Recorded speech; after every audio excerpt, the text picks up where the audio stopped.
from heaven, he will say to us, 'Why then did you not believe him?' But if we say of human origin, we're afraid of the crowd, for all regard John as a prophet." So they answered Jesus, "We do not know." And Jesus said to them, "Neither will I tell you by what authority I am doing these things." Then he added, "What do you think? A man had 2 sons. He went to the first and said, 'Son, go and work in the vineyard today.' The son answered, 'I will not.' But later he changed his mind and went. The father went to the second and said the same thing, and he answered, 'I go, sir.' But he did not go. Which of the 2 did the will of his father?" They said, "The first." Jesus said to them, "Truly I tell you, the tax collectors and the prostitutes are going into the kingdom of God ahead of you. For John came to you in the way of righteousness, and you did not believe him, but the tax collectors and the prostitutes believed John. And even after you saw it, you did not change your minds and believe him." The gospel of the Lord. You may be seated. I'd like to invite Jeff to join me in a conversation about mental health. Oh, you got one. Good. All right. Good. So, Jeff, thank you for taking the time to help us as we go through this series of starting over to speak about, let's see, I'm not sure why it's doing that. Well, we'll find out.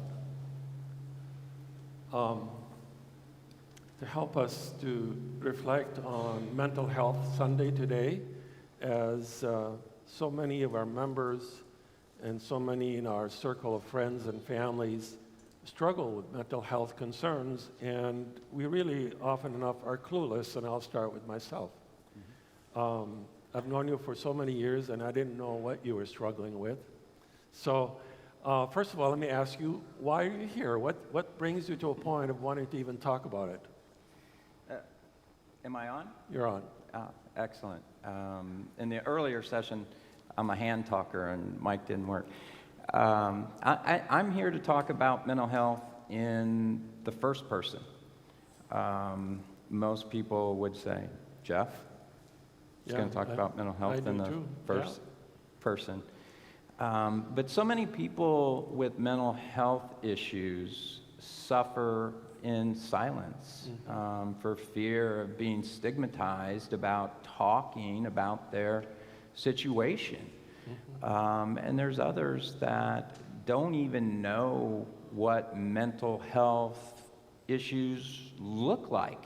We have stereotypes that we throw out, and they're not always those stereotypes. So you want to help us out today? If I can help one person, my life will be complete. Good. Yeah. Jesus came to earth, we're told. He had all the glory in heaven, and Jesus chose to empty himself to the point of becoming a slave, even to the point of dying on the cross, so that he can give life to others. And I think that's what we'll be doing today. What is it that you have been struggling with? What is it called? Is there a name to it? Yeah, we label these things. I suffer from generalized anxiety disorder, ADD, and then I've had bouts. What is ADD? Attention deficit disorder. At the age I was diagnosed, I no longer have the hyperactive, which is the ADHD that you hear much about.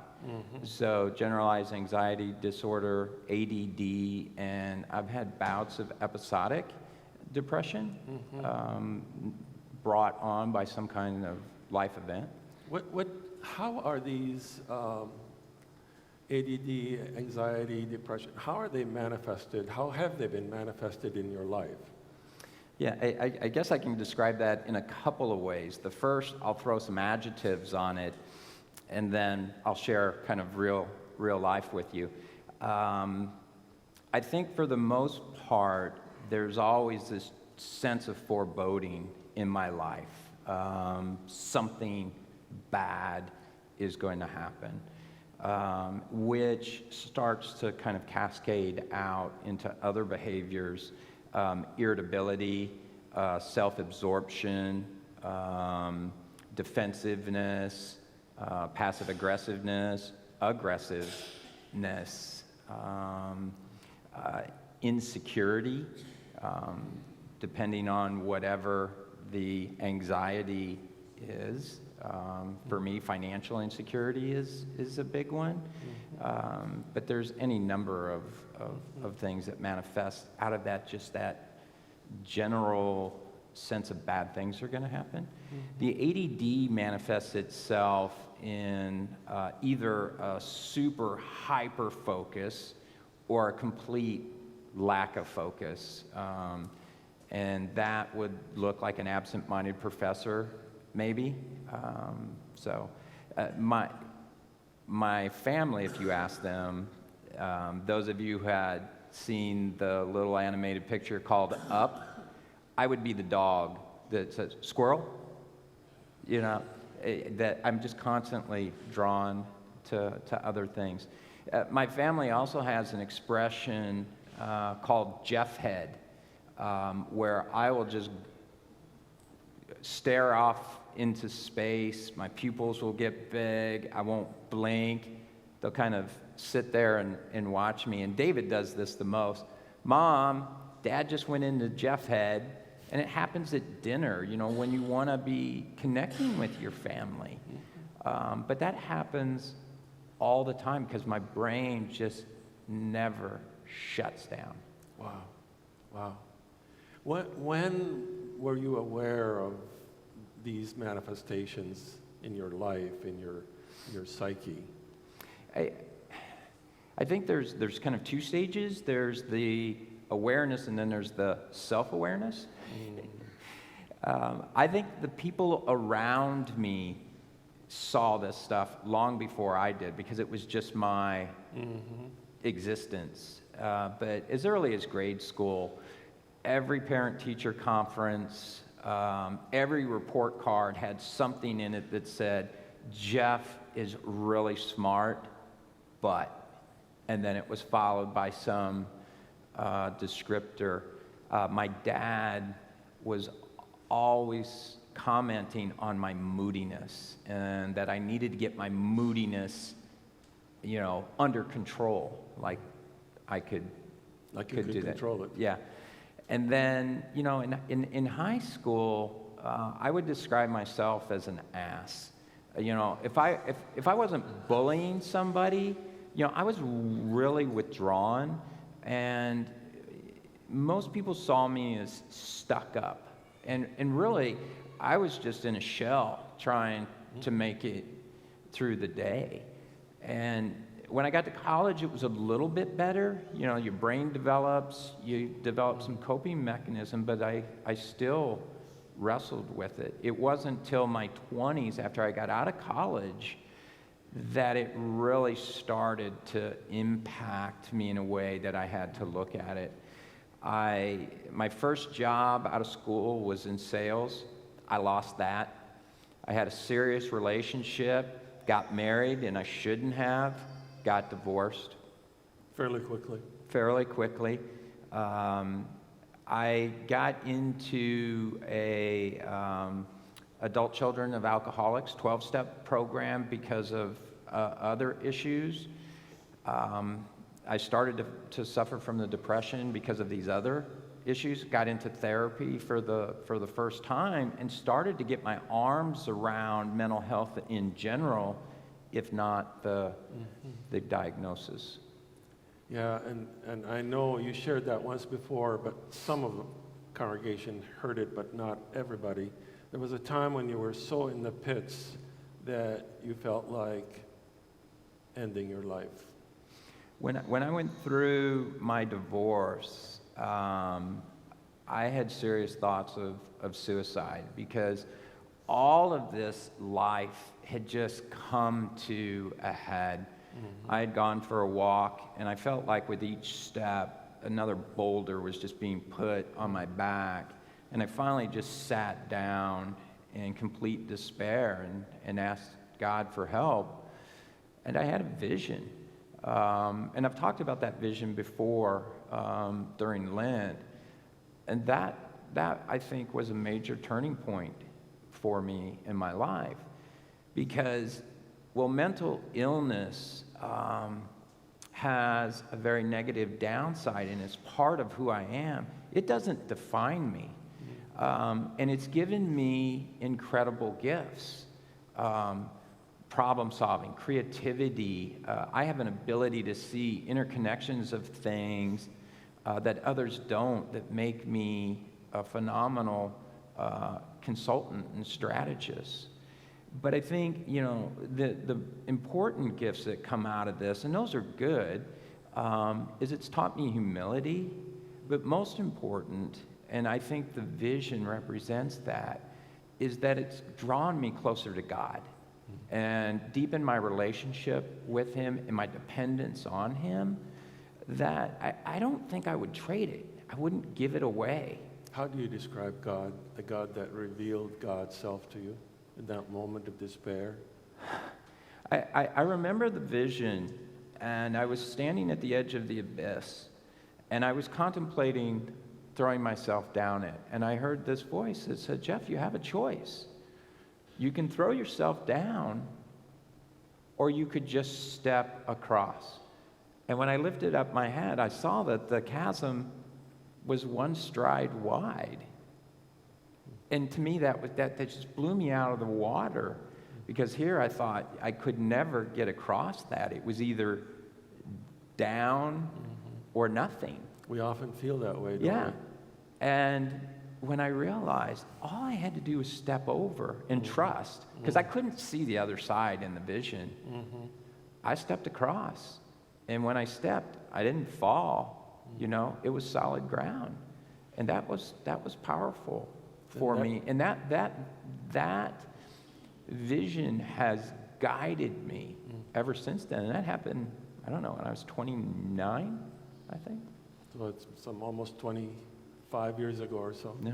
Yeah. And that has sustained you all the rest of your life. So then you could continue to do some self-reflection, discovery, seeking help.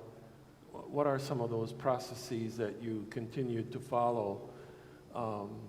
Medication, therapy, etc. Yeah. So my diagnosis of these things didn't happen all in one sitting, and I think that's true of mental illness diagnoses. They kind of come in stages as our brain develops, and these kind of three interwoven genetics, environment, and situations kind of converge. And chemistry. Yeah, because our mind, even though we have genetic disposition to mental illness, the brain chemistry and the situations we find ourselves in, trauma or otherwise, our mind is adapting. Our brain chemistry is adapting, and those things are interwoven. So things manifest themselves differently given different situations. That's why I said I had episodic depression. There was a catalyst for something, and I was predisposed to that. So that's... But the one good thing that you learned is to try to get help. Yes. So, and I've been blessed by family members, clergy, and friends that were there to encourage me, and even work associates, because some of this stuff manifests itself in work and a lot in relationships. And I was successful in work in spite of this, but I'd reached a point where I couldn't go any further, and I went in for some neuropsych, and that's when I was diagnosed with the ADD. And the clinicians were amazed that I'd made it as far as I did. And I think that was the result of some of these other intelligences, all that self-help books that I was reading, 12-step programs and processes that I had put in place. And that was the first time I ever got on medication, and it was life-changing for me.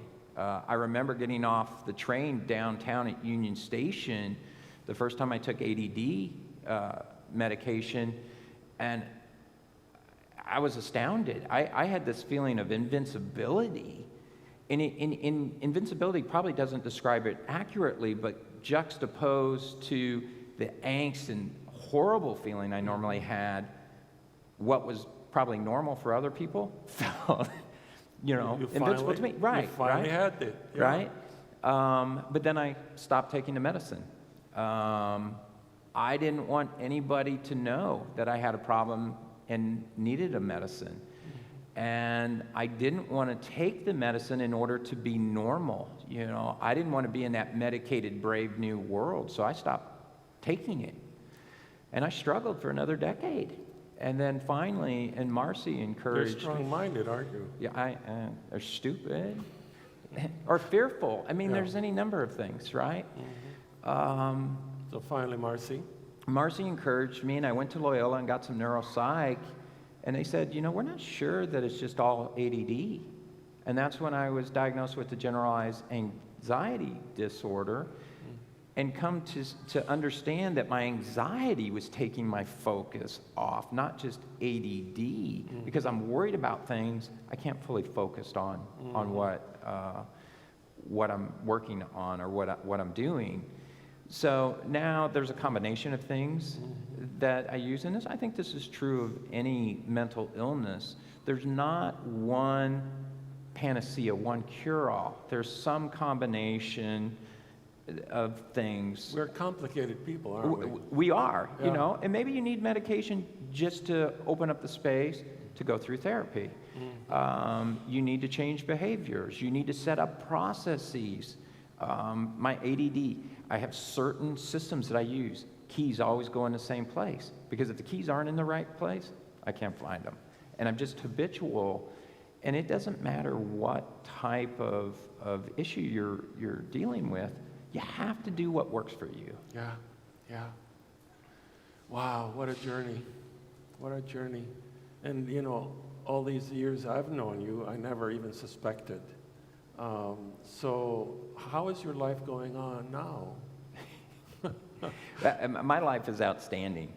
And I think most of the people at Grace would say, Jeff wrestles with that. I think Grace has seen me on the back end of, a really positive treatment regimen, and a very supportive family and spouse that are just phenomenal. So today, I own it, right? It just doesn't define who I am, but it's part of who I am. And like I said, it just gives incredible gifts as well. I think we look at a diagnosis of mental illness as a prison sentence, because that's the way I used to look at it. I don't want it, but now I take it, right? Because I just see all the benefits that I have as a result of it. I think Jesus came into the world so that we may have the full life. Life throws all kinds of stuff on us. Thank God we are where we are today, with doctors knowing so much more than ever before, and research is always developing more and more new things and discovering new things. So just from where you are now, what advice would you give the congregation?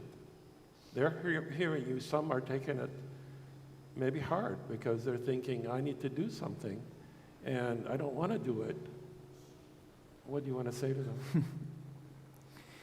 I didn't want to do anything either. If something I said resonated with you, and you saw it in your life, don't self-diagnose. Get some help. As Saïd said, we know so much more now. Go to your doctor, make an appointment with a psychologist, meet with a Stephen minister here at church. Our Stephen ministers are trained to help people. And if there's something more than a Stephen minister should be dealing with, they know how to get you connected to the right resources. I think it's also important to know that no matter how old you are, there's always the possibility of improvement. Or young, right? Or young. I mean, younger the better, older the better. It doesn't matter. I have family members that weren't diagnosed or got treatment regimens into their 60s or 70s. And it's amazing how their lives have transformed with their kids and their grandkids once they get some kind of a treatment. Or come talk to me. I'm happy to talk to you. I'm a Stephen minister. I suffer from this. Confidentiality, I'll help you any way I can. Yeah. To those of you who may not have clearly seen these issues, you may not be hiding them as well as you think you are from your coworkers and your family, just like I didn't. Others saw them before you did. For me. If you're getting feedback from your family, listen. If you're losing jobs, if your relationships are not going well, if you find yourself just sitting at home by yourself and avoiding life, something's going on. You know, you have to pay attention to that. And then I would say to those of you that are the sane and healthy ones with no problems. They're laughing, so I think they got the message. Yeah. I'd encourage you to do two things. One, if you know somebody wrestling with this, learn more about what they're wrestling with so that you can understand their experience. That's really, really important. And open up the space for them to share, because many of us don't want to share because we don't want to be stigmatized. I think I am the exception, right? Because most of us suffer in silence. Because of the second group that I ask you not to be, and that's the person that labels and judges, right? We have a language that we use, crazy, going postal, you know, that whole moodiness thing. Just don't go there. If you hear that in your mind, think, is there something else going on? And I'll give you two examples. How many times have you seen a mother wrestling with a child who is just completely out of control and said, that's the result of bad parenting? I've done it, right? But that may not be the result of bad parenting. You may be seeing the early manifestation of mental health issues in a small child. That can be treated. That can be treated. Yeah. Lend a hand. You know, just lend a hand. Can I hold a stroller? How about if I create enough space here so you can deal with that, so these people back here aren't staring at you? Help them give some space. Yeah. If you have a coworker who's obnoxious, you know, a bully, or, you know, has some behavior that you don't like, which is the way I was, instead of just calling them an ass, say, you know, what's going on? Are you okay? And give them the space to try to understand. We have an adage in our house that we've taught the kids, and we just say it all the time. Hurting people hurt, right? Normal people don't go out to hurt people, but when you're hurting on the inside, it manifests itself as hurt on the outside. That's really very powerful and very wise. I'm just thinking that, you know, Jesus was always aware of the past of people, and he was the defender of people who were stigmatized. So in today's gospel reading, he was the defender of the prostitutes and tax collectors that were stigmatized. And for the religious people of those days, there was no future for those folks. Even though they changed, they still are labeled. And Jesus says, no, your past does not need to define your future. You can have future with me. And my future is that of love. And the God that we know is the God who emptied God's self, got all the glory in heaven, was willing to do what Jeff is doing today, be honest with us, and say, I love you, and here's what I'm doing for you, but I'm even willing to go to the cross for you. So will you be willing to do the same thing? I'm the God who loves you unconditionally. So thank you, Jeff, for your generous sharing today, and I know you're doing it because you care, and you really want to help someone else who's also struggling. Let's give them a hand. Thank you.